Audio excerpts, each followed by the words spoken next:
This is something we never thought in a million years could happen. There's been no sign of Breeann since Saturday. We know she's coming back safe. She disappeared right in front of the home while riding bikes with Austin.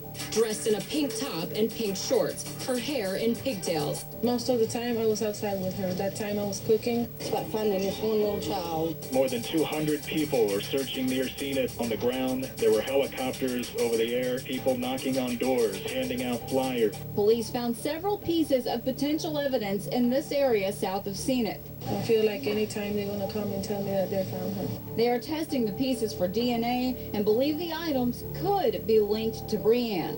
I still think she's alive. He is looking into every theory. It looks like it's maybe a trail shaping up, yes. Any direction that trail's going in at this time.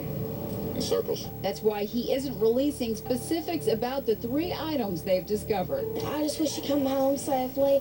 Every time I would ask, like, where's Breeann? She would come back behind me and said, I'm right here. And tonight, there is a murder suspect who is under arrest in this case for this 3-year-old girl. My goodness, what a tragedy here. And here's the part that really hits you, folks. This is what I want to talk about tonight. It's a neighbor. It's a neighbor of little Breeann, someone who lived on that street.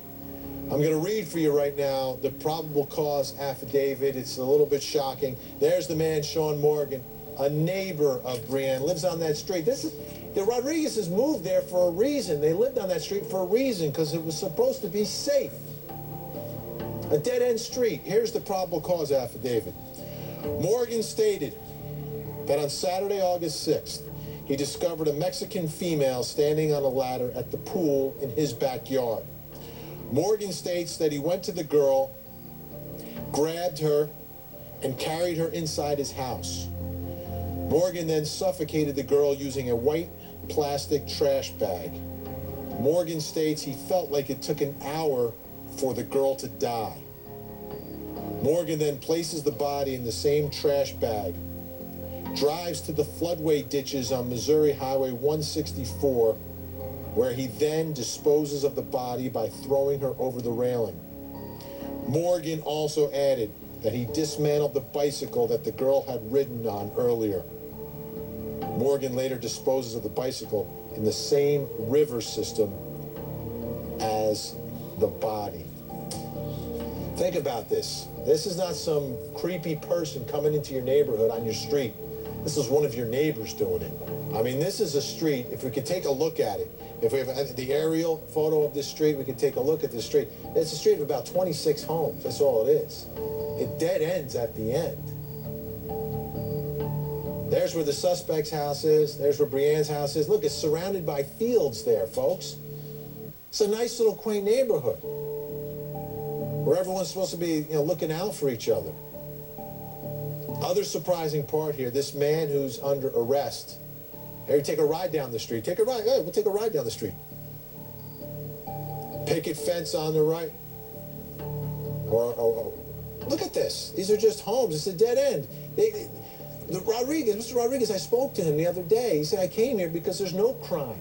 There's no crime here. There's not supposed to be. How are we not safe in our own neighborhood? Joining me tonight on the phone, 2 neighbors who live on that same street that little Breeann was taken. Estelle Floyd and Sharon Haddock join us tonight. Thank you, ladies, both for joining us tonight.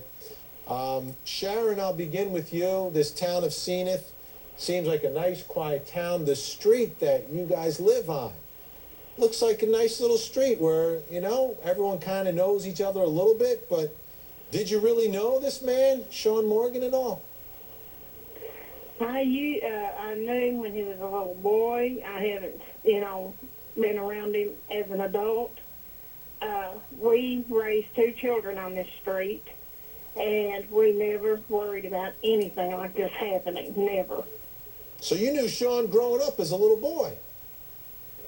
I remember seeing him as a little boy. I know some of his family, and they're very nice people, and I would never have thought this of that boy. Never would have thought that.